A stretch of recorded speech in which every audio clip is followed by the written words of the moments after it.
Fala, gente amiga, tudo bom? Eu sou Carlos Luz e esta é a Batata Espacial, o seu site de cultura nerd, de cultura em geral na internet. E hoje vamos continuar a falar de cinema, vamos continuar a falar dos filmes que estão em cartaz aí no Rio de Janeiro, em grande circuito, tá?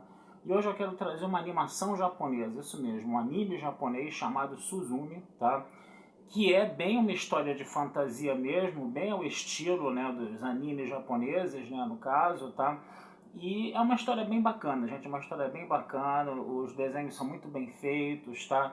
Você tem todo um clima mágico, né, que envolve, né, o desenho, que envolve a animação, né?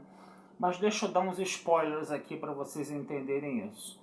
A história gira em torno de uma mocinha chamada Suzumi, né, uma pós-adolescente ali, adolescente, pós-adolescente ali no caso, tá? Que é criada pela tia, né? A mãe dela morreu quando ela era muito nova, tá? E ela tem uma lembrança muito vaga, né, de estar andando numa espécie de um campo verdejante com uma noite estrelada por cima, e ela procurando a mãe aos prantos ali e não achando a mãe, né? E ela tem essa lembrança muito remota da sua infância.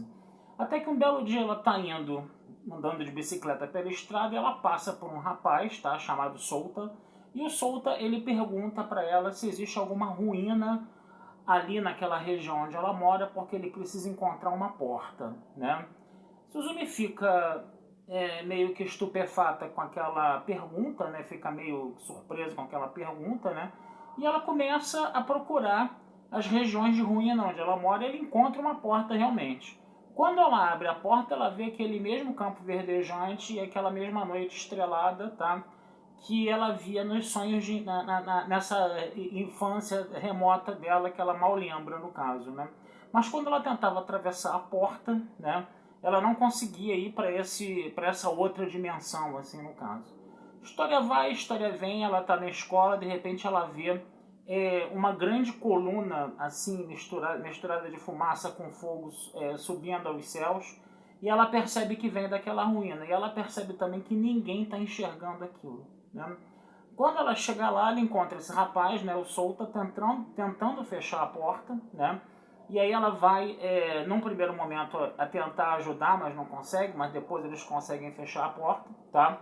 E a grande ideia disso aí é o seguinte: essas portas, né, são meio que aberturas dimensionais que levam às profundezas da ilha do Japão, onde existem vermes, tá?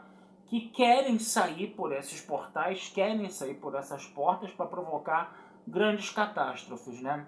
A alusão direta que você vê a isso é com o quê? Com os terremotos, porque quando tem grandes tremores de terra e existe a morte de muitas pessoas, é porque esses vermes conseguiram passar pela porta e sair, né? A coisa mágica, a coisa fantasiosa está aí em cima de uma realidade cotidiana do Japão, né? Que é os japoneses sentirem, sei lá, 5, 20, 30, 80, 195 mil tremores por dia no Japão, né? Já que eles moram em ilhas vulcânicas, né? Então o desenho ele é todo construído em cima desse elemento fantasioso do Souta tendo que fechar essas portas. A Suzumi começa a ajudar ele.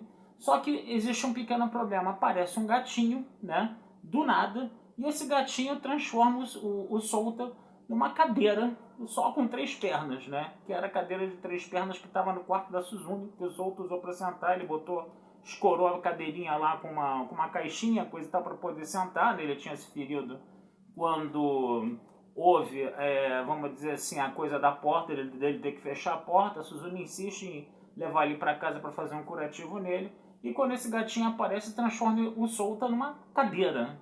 E aí o filme é muito surreal, né? Porque a Suzumi e o Souta têm que correr atrás desse gatinho para ele ser destransformado, entendeu? E ao mesmo tempo eles precisam ficar fechando essas portas ao longo de todo o Japão. Eles fazem uma viagem por todo o Japão. Vai ter um momento em que o portal sai, entendeu? De uma cabine de roda gigante. A cabine de roda gigante começa a entrar em funcionamento na hora que eles estão tentando fechar a porta, né? Então tem umas coisas muito loucas, né? Tem umas coisas muito surreais, assim, entendeu? Bem ao estilo mesmo dos animes japoneses, né? Obviamente que vai ter também aquele elemento de humor, né? Que a gente vê muito nesses animes japoneses também, entendeu? Mas é muito interessante a história, né? Porque com o tempo, né, obviamente, a Suzumi e o Souta vão se aproximando, né? Vão ficando amigos. A Suzumi a gente sente que a Suzumi começa a sentir uma atração maior pelo Souta e vice-versa, coisa e tal. Só que quem fecha os portais eram umas espécies de totens, né, no caso, e ele era o guardião que trancava os portais, né? E aí se um totem não segura os vermes, né, esses vermes começam a sair pela porta e deixam o trabalho do Souta muito mais complicado. Esse gatinho seria um totem, né? E mais posteriormente, o que vai acontecer? O próprio Suzumi vai virar um totem. E ele vai para esse mundo, desse campo verdejante com céu estrelado, que na verdade é o quê? É o mundo dos mortos, é onde a mãe da Suzumi está vivendo, né? Então a Suzumi também, além de tentar salvar o Souta, porque depois ele vira um totem e fica lá no mundo dos mortos para evitar que os vermes proliferem, entendeu, pela superfície da Terra, né? Ela também vai ter que ir atrás da sua Suzumi criança, da sua Suzumi do passado, bem ao estilo Eu Sou Você Amanhã mesmo, daquela propaganda que tinha antigamente, né? Inclusive ela fala isso, Eu Sou Você Amanhã, né? Mais ou menos parecido com isso, né? Então, gente, é aquela coisa. Pra quem gosta, foi muito bacana. Eu confesso a vocês que eu gostei muito dessa animação, tá? Dentre as animações japonesas que eu vi, já tem tempo, né, que eu não passava um longa de animação japonesa aqui no Brasil, nos cinemas, né? Eu confesso a vocês que eu não me lembro da última, de repente pode até ter passado uma que passou despercebida por mim, né? Mas essa Suzumi ela é bem interessante, a história é muito cativante, entendeu?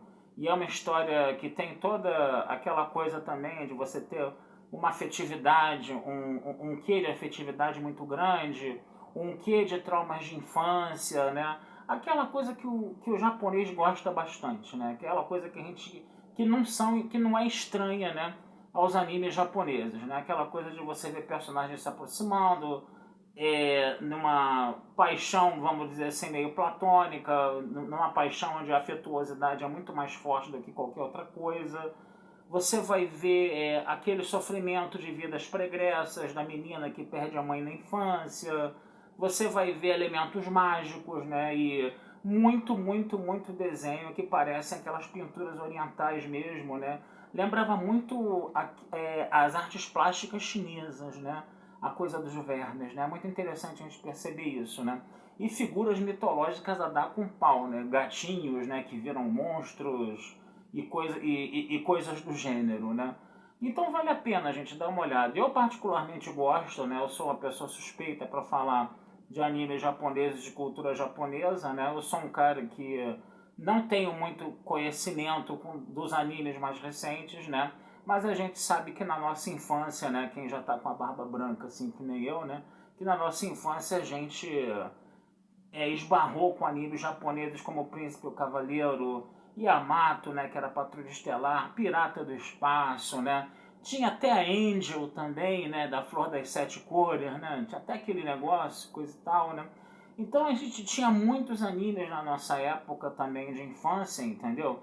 E hoje você percebe que as crianças, né, os adolescentes também eles têm o anime deles, quer dizer, a presença da cultura japonesa na nossa mídia aqui, entendeu?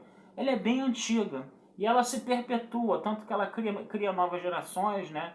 E em julho vai ter o Anime Friends em São Paulo mais uma vez, né? Coisa e tal, né? Que é justamente os eventos de cultura japonesa, de mangaka, coisa e tal, onde os cosplayers podem passear à vontade, todos coloridos, né? Eu acho, inclusive, que a maior atração do Anime Friends é o público, né, que vem de cosplay, né? Faz o seu cosplay bonitinho lá para visitar. E a Suzumi tá nessa vibe. Eu confesso a vocês que se eu encontrar alguma coisa da Suzumi no Anime Friends, eu vou comprar. Porque hoje eu gostei bastante desse filme e recomendo a vocês. Tá certo? Então vou ficando por aqui, desejando vida longa e próspera a todos, tá? Não deixem de visitar meu site, batataespacialtudojunto.com.br. E futuramente a gente vai conversar sobre mais filmes aí com vocês, tá bom? Um abração, fui e até a próxima.